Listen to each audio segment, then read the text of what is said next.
Halo guys, balik lagi bareng gue Ryan di channel Serbuk Marimas. Guys, gue mau cerita pengalaman spiritual mendapatkan hidayah. Jadi ceritanya gini, gue adalah tipikal orang yang gue tahu tentang agama, tapi gue jauh dari agama. Namanya sholat, ibadah, itu sangat-sangat males. Kalian bayangin bahwa gue pernah ngantor di satu kantor itu sekitar 5 tahun. Dan gue tahu kalau di kantor tersebut itu ada musola.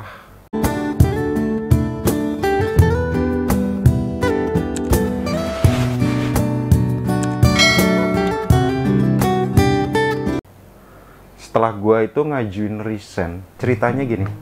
Waktu itu gue nggak ada HRD, bu, gue mau resign udah disetujuin kan segala macamnya gitu. Karena gue udah karyawan tetap, jadi rada sulit waktu itu untuk ngajuin resign. Terus sih HRD gue bilang gini, Rian, baiknya lo sholat dulu deh, minta petunjuk sama yang di atas. Kira-kira apa yang menjadi jalan kamu itu sekarang udah bener atau belum? Di atas, sholat di mana bu? Terus HRD gue bilang gini, la ilaha illallah Muhammad Rasulullah Rian, lu udah ngantor di sini lebih dari 5 tahunan dan lu nggak tahu kalau di sini ada musola, gue digituin. Ya saking nakalnya gue, saking jauhnya gue sama Tuhan, dah gue akuin kayak gitu. Sehingga gue ngantor di situ 5 tahun, gue nggak tahu kalau di situ ada musola. Akhirnya gue naik ke atas besok. Itu untuk gambarin betapa gue jauhnya, betapa gue itu nggak ngejalanin kewajiban gue sebagai seorang muslim untuk melakukan ibadah sholat gitu. Tapi setelah itu bukannya gue nyadar atau apa, enggak, baru ada titik-titik hidayah itu sekitar 3 tahun setelah itu gitu. Nah waktu itu satu hal yang membuat gue itu ngerasa bahwa titik spiritual gue itu dimulai, ada yang namanya rasa takut mati. Walaupun gini-gini gue dulu juga ya sering belajar agama lah ya. Setiap orang muslim pasti akan masuk surga. Setiap orang muslim selama masih ada iman, tinggal karatnya aja seberapa besar, nah itulah yang akan dibersihkan. Itu yang gue percayain. Dan satu hal, gue takut mati. Dan gue selalu kebayang mati itu tiap malam. Nah di situ perjalanan dimulai. Hati gue kayak dibolak-balik. Karena kita percaya bahwa Tuhan itu adalah maha membolak-balikan hati gitu. Hati gue kayak dibolak-balik. Terus waktu itu gue mulai sholat. Tapi waktu itu sholatnya cuma subuh ya, benar ya. Subuh, maghrib, sama zuhur. Yang waktunya itu gampang kan. Kalau subuh karena bangun tidur, maghrib itu karena biasanya istirahat, sama zuhur itu karena di kantor. Itu dulu gitu. Nah, ya udah gitu. Hati gue itu kayak dibolak-balik. Kok gue cuma sholat 3 gitu. Kayak ada yang nonton gitu. Terus setelah itu gue disuruh baca Quran. Ya, gue baca Al-Quran tuh waktu itu. Gue pahamin isinya, gue baca. You know, pada suatu malam itu bener-bener kayak setelah gue baca Quran itu kayak dingin gitu. Dan gue ngerasa kayak ada yang nuntun gitu.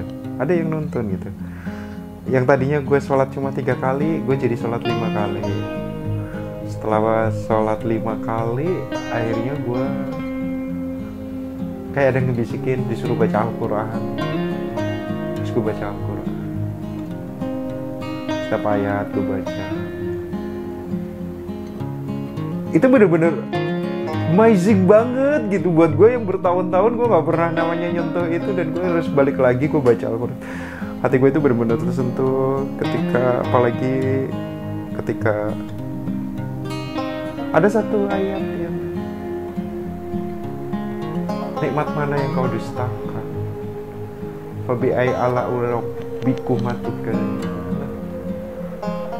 Nikmat mana yang kau dustakan gitu. Nah di situ gue mulai kayak complicated, kayak hati itu kayak tersayat-sayat banget. Gue inget masa lalu, gue inget dosa, gue inget kesalahan-kesalahan gue inget semuanya itu kayak dilintasin di kepala gue gitu.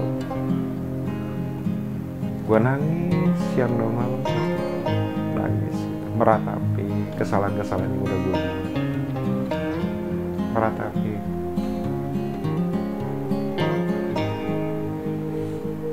Fabi ai ala irobbiku. Beneran deh, gue kalau ingat banget. Jadi ketika gue mau dapet hidayah itu adalah awalnya adalah dari rasa takut mati. Ya udah, setelah itu gue baca Al-Quran. Setelah itu gue sholat di masjid siang malam. Setelah sholat siang malam di masjid,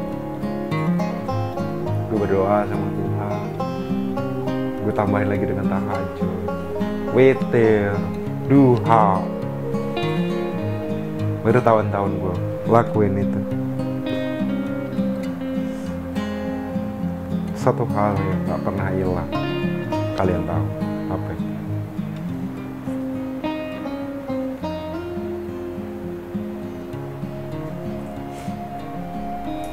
Ya udah, akhirnya gue jalanin hari-hari gue deket sama Tuhan. Hari-hari gue belajar ikhlas, hari-hari gue belajar. Ya udah, kalau memang gue ditakdirin seperti ini adalah bagian dari hidup gue. Sekarang gimana caranya gue bisa berlaku baik meskipun gue di dalam hal kayak gini gue salah kayak. Yang penting gue nggak mengimplementasinya, yang penting gue nggak iniin gitu, nggak mewujudkan apa yang dilarang itu. Waktu itu gue berpikirannya seperti itu.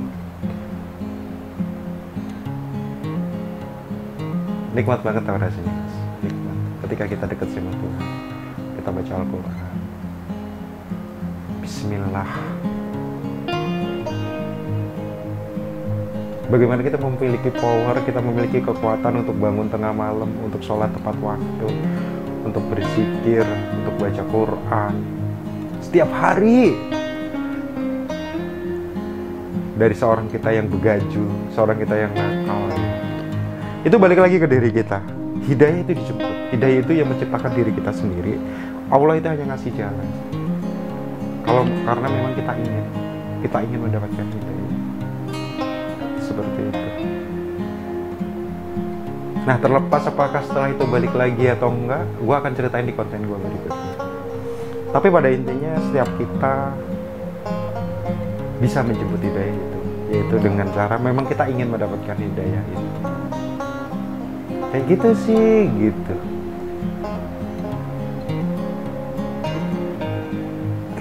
Kalau gue ngebayangin indah banget ya.